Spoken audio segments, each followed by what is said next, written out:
Thanks for staying with us. So we had mentioned something earlier about undermining each other's authority in the house, and we didn't talk much on that. So we'd like to go back to that point of how do we consciously or unconsciously undermine each other in the house when we are raising our kids. And that's a few points I was trying to raise earlier, and I'd like us to go back to that because there was a point where I think it was Miriam that started where when you use other parents as an ultimate threat. So wait till I tell your dad, or wait till I tell your mom about this. Is that undermining? Because in our own climate, it's elevating the other person because it makes them like, respect and fear. So is that undermining? Or I wouldn't call that undermining. But there's another point. It says, do you often... Oh, sorry, I'm sorry. Go ahead, let's start with that one. So I think we're just trying to see, you know, sometimes when we talk about things in general, it seems like a more grievous thing, but when you break it down, maybe you see for yourself exactly in what ways you may be undermining, and then you also realize in the other way that you're not really doing anything bad. So this particular point for me, where you use the other parent as a threat, so the other parent, you've made that parent the bad cop. Ha! You're so lucky I'm the one that caught you doing this. If your father was here, you know. For me, I used to think, before children, I used to think, why can't you handle your thing? Why do you have to call somebody to come and... Now, as a mother, I love that I'm able to do that. I love that I know that after I have talked, and it's as if he's not entering, there's a higher authority. So I enjoy doing that. And also the other way around, too, there's some things that they do. Like, don't let your mother catch you.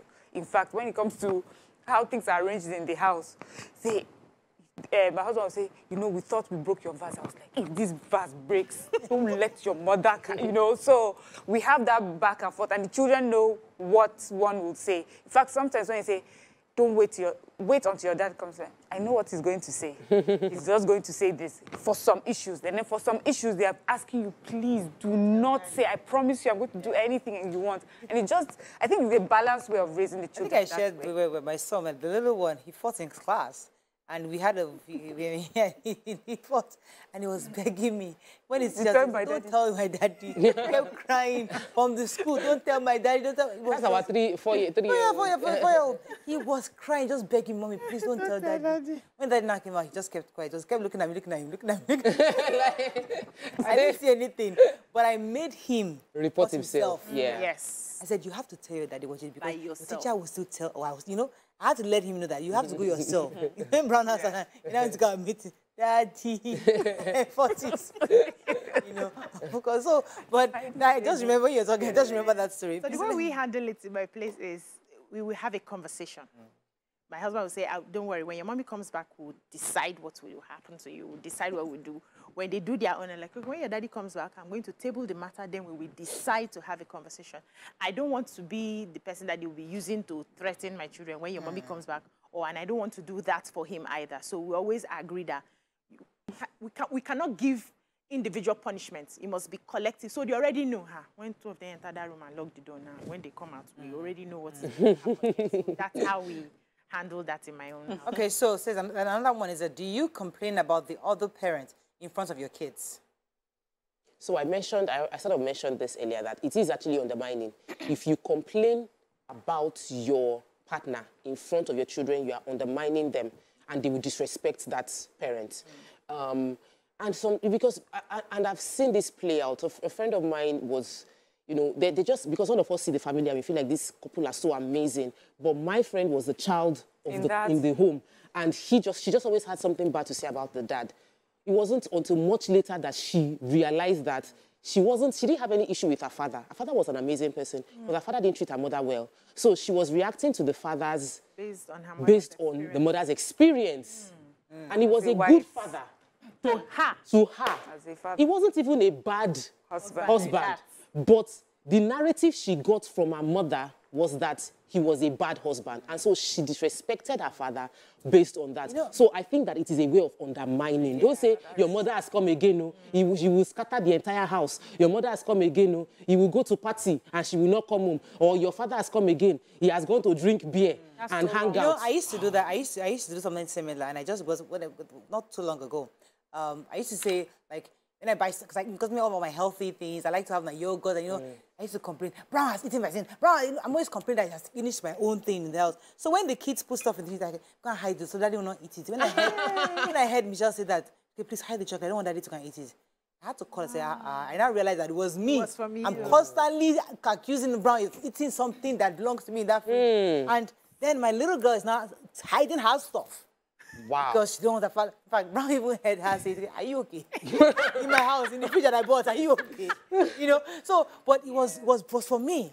I had to now tell myself, stop saying that. Because you're aware. Because I'm aware, yes. I had to tell myself to stop complaining because now when it easy at sweet, but the kids pick it up. Okay, so for me, I would have said there are some things that are okay. I mean, we're human beings, and there's just a whole level to this thing, you know. It's a range. There are some things that you can actually say it and joke. So in my house, this actually happens. My children will hide snacks behind the fridge and put fruits and vegetables so that Daddy does not see it. Even he knows.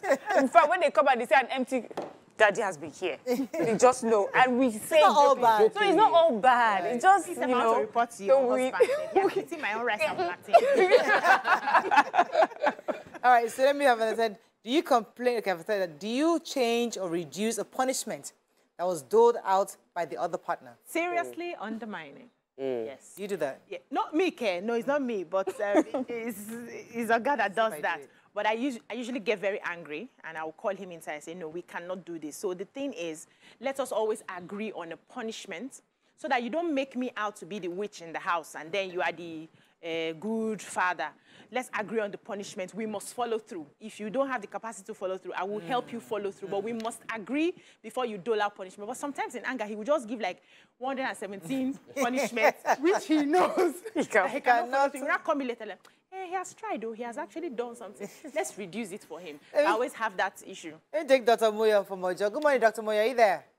Yes, I'm here. You're live. Go ahead, please. Good morning. Yes, I'm enjoying your parenting pattern. But I want to ask a question ahead of time. Thank God I'm not yet married. So I want to ask, because I see some of my friends doing it. Maybe their son or their little daughter misbehaves. They'll say, yeah, babe. Oh, yeah, I don't know how I'll put it in Yoruba. I mean, English order. They'll say, your father's girlfriend. I'll be your father's mistress, or your father's mistress you are talking to, or is your father's brother you're talking to. How are you addressing that? Is it okay? Is it a good way of correcting? Grandmas do that a lot. Yeah, babe. You answer. Yeah, you said mistress. No, like you're talking, maybe you're talking to, I'm not your father's mistress. Or like, or you're making a statement like, you are behaving like your father's family, but in a derogatory way, or you are behaving like this, your papa side. Yes, that's what they do. Yes, in a derogatory way. It's undermining as well. It's an undermining thing that is because it's culturally done, very common. But I want to talk about the reducing punishment. I think that when you reduce punishment of your partner, you undermine your partner, and when you reduce punishment by yourself, you undermine yourself. So reducing punishment means that you are not reliable. You don't keep to your word. If I say you are not watching TV, you know you are not watching the TV, because if I change my mind tomorrow, you will not take my word seriously, because it means that I might also change my mind. So it's important for people to keep to your word when you're dealing with your children, because they are still in a space where they are being formed, and they are forming their opinion of you before they'll start seeing you as someone who flip-flops, and the world, you know. So if it might be hurtful, you know, you might feel like, these children have tried. I told them they will not play games for 1 week, and it's already 4 days. Let me just let them. They will begin to believe you will always let them go with it. So, and one thing about parenting is a two-way thing. As you're teaching them, you're also learning from it. And so for someone who finds themselves in that situation, I would say, don't give punishment in the heat of the moment. So also realize that, you know what, you've done something really terrible. I'm going to take time out to think about your punishment, or what do you think is the right punishment for you? And in that time, you're able to give them something that you can follow through on, and they will learn the lessons from. If you're not in a hurry, I just wanted to refer to the caller. So, yes, you're right about that message can be quite derogatory, where you say you're behaving like your father's people, or you're behaving like your mother's people. And yes, people use that a lot. But I want to use this as there's something that I do in my own house, which is now we're helping those who already find themselves doing that. So what I do is I refer to my husband's family in a positive way to my child. In fact, my grandma will say, this one is Edo Wayo. You know, when they do something really smart or, you know, like, this one is the Edo side. When they do something really just chill, you know, it's not a big deal. You can go like, it's the, this one. This is our people, you know. So if you do that, make it positive instead, because it will make them, you see, children will grow up and say, me, I will never marry an Edo person. Where did they hear it? It's from the house. And you'll be wondering, what happened? Where did they hear it? The only place that they've heard it is from you. Yeah. So reinforce the positives. And, absolutely like that. That's a good point. Let me use this final one that says, you say things like, it's no big deal, calm down, they're just kids, when your child has done something wrong. In front of the child? No. No. That's undermining. Inside the room? Really? Yes. Yes, it's undermining. Must be guilty. So guilty. That's undermining. I've done For real? But when your husband is doing something that you thought that is already wrong, maybe the kids are playing and you're, okay, for example, so grandma, any small jump like this, they want, they almost broke out their hand. They don't know, man, they just jump from chair to floor. It's not common. There's no hand breaking. There's no, you head on it to break. It's not that bad. It's just, so I tell her that, it's just a jump. In front of Good, but how often? Then how often do you whenever they jump. No, not so often. So I have other adults in my home too, and sometimes I feel that their parenting style is not the same as my own. I want to say, don't say it like that, but I don't. So what I'll do, I'll pretend I'm sending them on an errand so that you just be away from that, whatever, and then have the conversation with the adult, because really you don't want that. Children will not even understand it. In the end, it will be that you're not meant to punish me. You're not meant to talk to me like that. Or, mommy, do you see the way she talked to me? So to avoid that, just don't have that conversation with the adult in front of the I think parenting, basically, enter your room and trash out your issues most of the time. You see, it's not easy. Everything enter room, enter room. You can learn it now. No, if something that happens in the heat of the moment, it's just happening like that. You can make a phone call, if you are making a phone call or send a text. Exactly. Because in the office, when your guy fires you, it doesn't happen in the heat of the moment. Yeah. You hold yourself, you restrain yourself. So in your home, to restrain yourself, enter the room and say, Oga, the way you did it, no be so. Can you be calming down? Let's do, not in front of the children. Yeah, in front of the children, so to speak. Okay, well, we have space for one more. Let's find what we've not done. This one, I'm not sure how this one affects. It says, routinely sleep in the room with your child instead of your partner. What does that mean? I don't know what's in that one mean. How does that know? In my room. Please. Why are you always sleeping with your own child? You have because sometimes the kids just want to have a parent around them. This person said routinely. So that is a routine that happens so maybe regularly in your home. It might spread the air of like there's a division. No, that mommy likes us better. Mommy stays in our house. Mommy's always in our house. So mommy likes us better. She's always living in our room. So I don't think. So what I do is sometimes my little girl will say, "Mommy, talk me in. Escort me to the room, talk me in." Now recently she will say, "Come with daddy, holding hands." I don't know where she heard that from. So, it's time to go to bed. Me and my husband hold hands. Now talk her in. But to go and sleep in her, I don't understand. I have my room. No. What in the situation the children are always in your bed? See, in my house, if my husband enters the room and sees a child on that bed, they know that he doesn't even have to speak. They will fly out.